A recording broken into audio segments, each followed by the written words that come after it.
President of the Nigeria Labour Congress, Joe Ajaro, is encouraging all members to ensure that a comprehensive implementation of the new minimum wage does not enter into the new year. Ajaro also calls on the union to work together to create a more inclusive, fair and equitable Nigeria that leaves no one behind. 24 national minimum wage exercise is part of the dictates of the new social contract, which seeks for fair income for all. Having witnessed most of its challenges before, during and after negotiation, we urge you all to ensure that it is appropriate and complete implementation does not enter into the new year. You are urged to put your hands on deck to ensure the effective implementation of this. As we embark on this journey of learning and engagement at Hamatan School, let us recognize that the strength of our collective resolve is the foundation upon which we can build a better world of work and a just society. The new social contract we aspire to is not just a vision, it is a call to action, demanding an unwavering commitment, collaboration, and courage. I challenge each of us to be fully immerse ourselves in the discussions, exchange of ideas with open minds, and embrace this opportunity to sharpen our strategies. Let us leave this program not just as informed participants, but as empowered agents of change, ready to confront the challenges ahead with boldness and determination. Together, we can create a future that reflects our shared values and aspirations. Let us seize this moment to rise stronger, active, decisively, and work relentlessly for the advancement of Nigerian workers and the progress of our nation.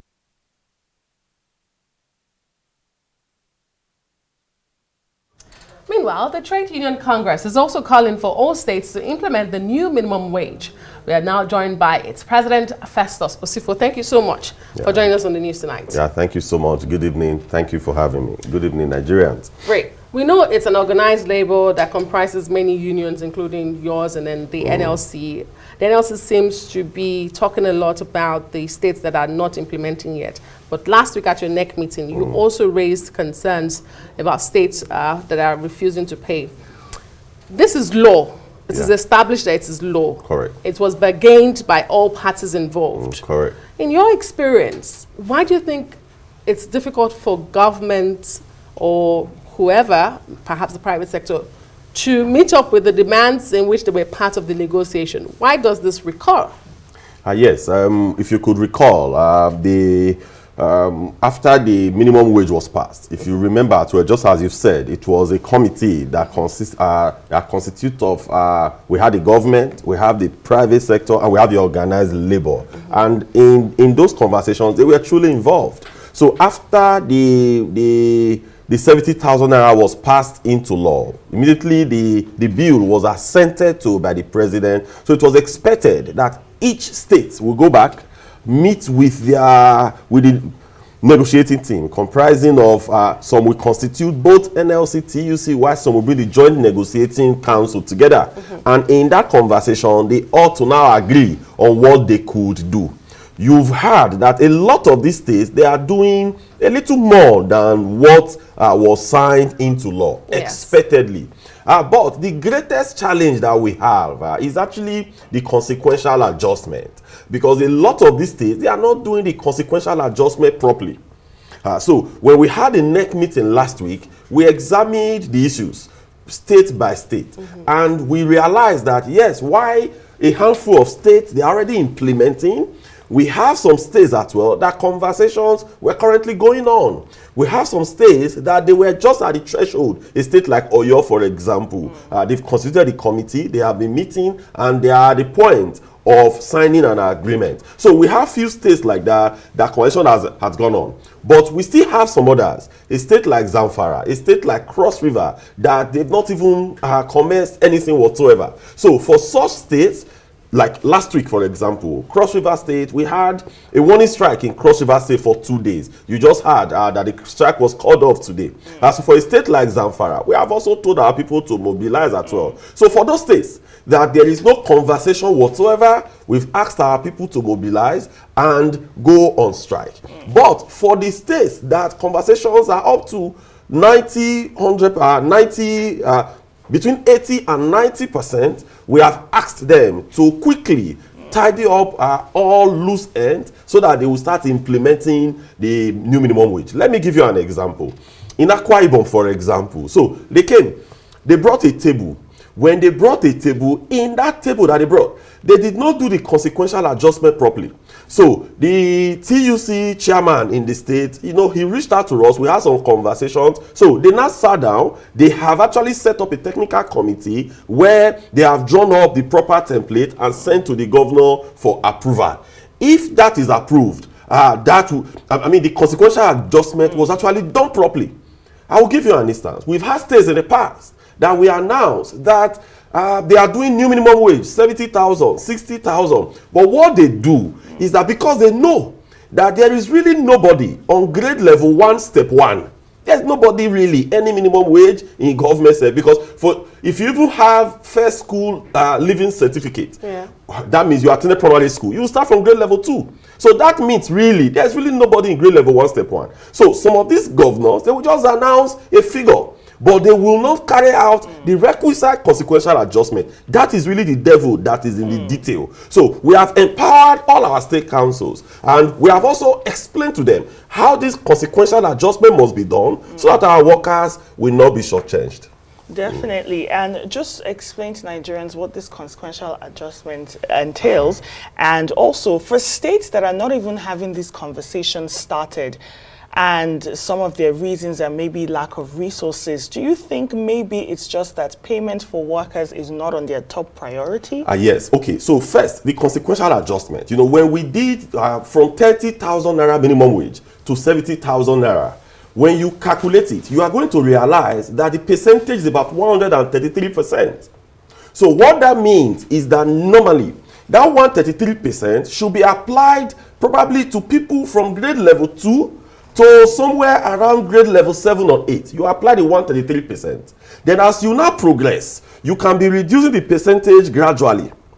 So what that means is that a graduate before now who used to earn, let's say, 120,000 on grade level 8, maybe step 2, that person that was earning 120,000, if you apply the proper consequential adjustment, the earning of that person is going to be more than 200,000 naira. But what some states are doing, instead of applying that percentage, what they do is that they add a fixed sum. So what those states do, they will just come, they will tell you that, okay, they are going to add 20,000 naira across board, 30,000 naira across board. That is not how consequential adjustment is done.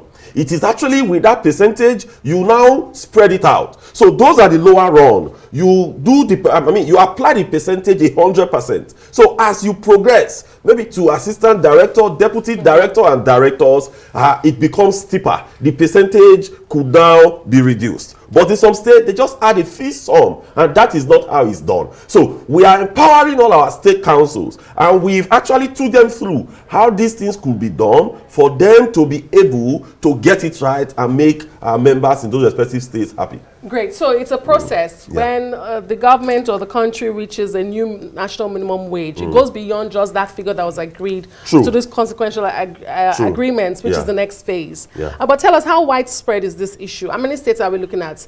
And I know that at the moment, you have even said here, you are considerate with states that are between 80 and 90% conversation. Yes, correct. Are we envisaging a situation where this may turn to be a nationwide strike? But first, tell us, how widespread is this? How many states are, yes. So first, we don't really envisage a nationwide strike as of today, because it is not really proper for you to go on strike in a state that is implementing the minimum wage.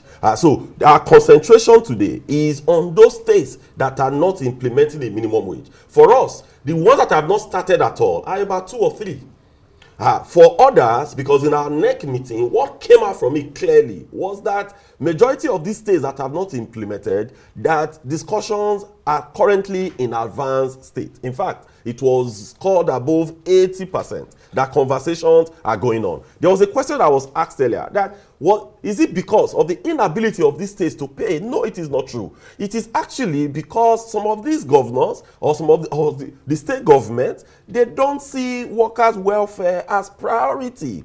Because today, if you see what has happened, the proceeds from the devaluation of Naira that has made much more Naira available to the government that they share during the FAC allocations and all that. The money that comes into state has actually, in most cases, tripled.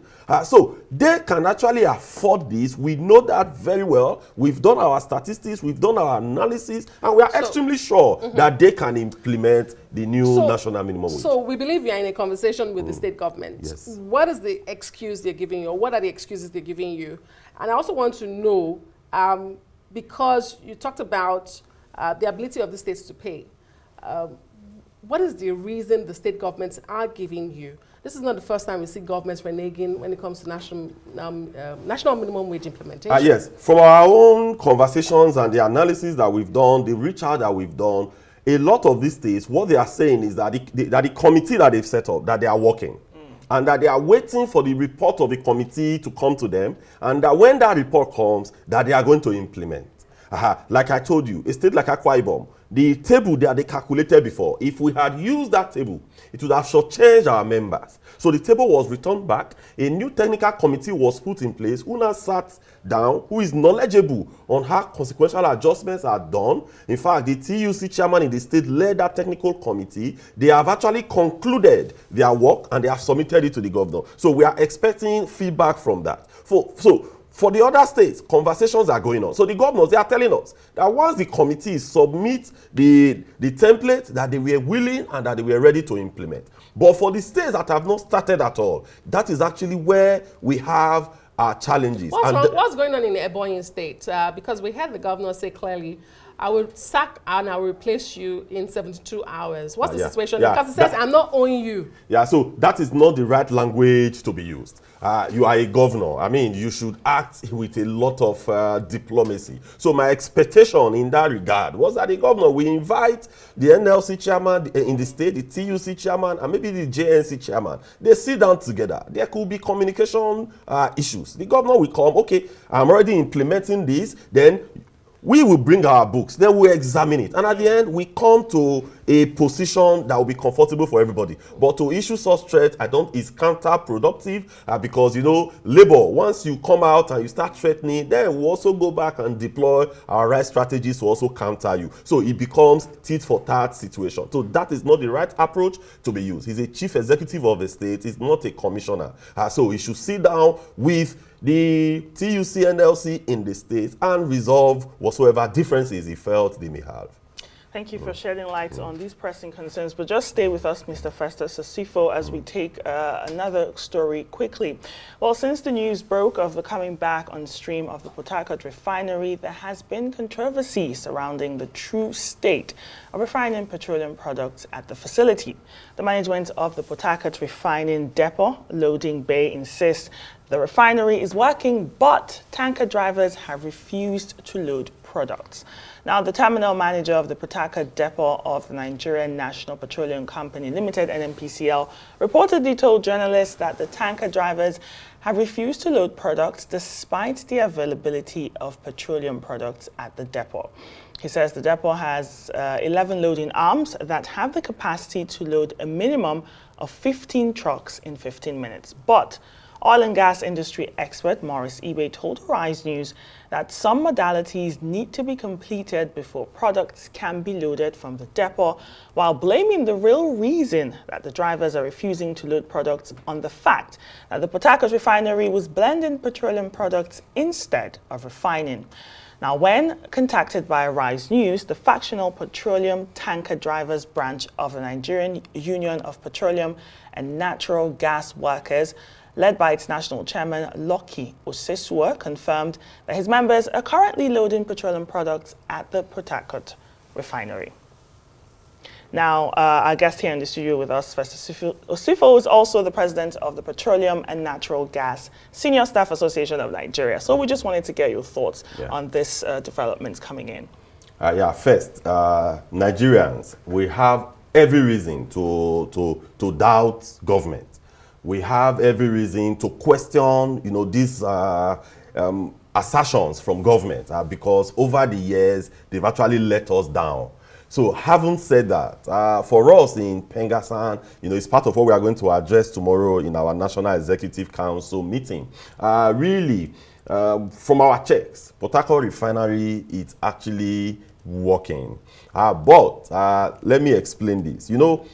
In crude production, in petroleum product production, you take the crude and you pass the crude into what they call a CDU, the crude distillating unit.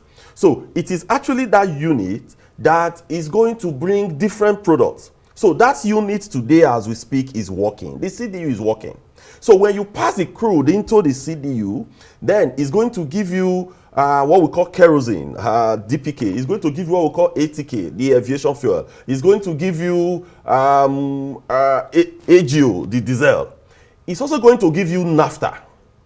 So that is that distillating unit. So that unit is working. So what that means is that you pass the crude into that unit, you have these products. But the old Port Harcourt refinery was not designed to produce aviation fuel. So you are going to have these three principal products: the naphtha, the AGO, as well as the DPK. So now that naphtha, normally, you are supposed to now pass it into what they call the reformate unit. So as we speak today, that reformate unit is not actually working. We must disclose this to Nigerians. So what is now happening at the moment is that you are going to now take that naphtha.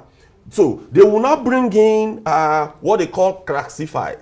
So that crack C5 is now blended with naphtha, and some other processes takes place that now gives us PMS. What Nigerians should be interested in today is that, is Port Harcourt Refinery producing AGO? The answer is yes. Is the old Port Harcourt Refinery producing kerosene,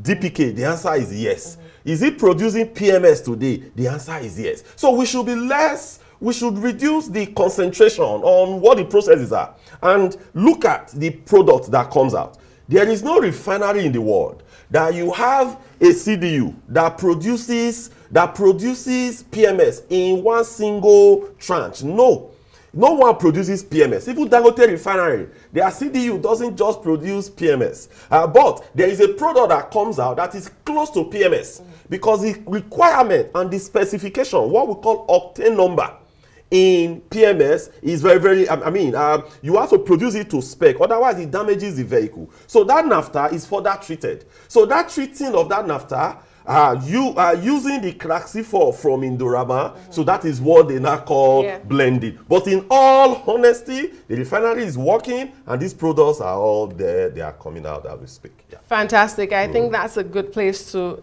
leave this conversation, if I understand my director, Mr. Festus Osifo. Thank you so much for being on Newsnight. We do appreciate it. Thank you so much.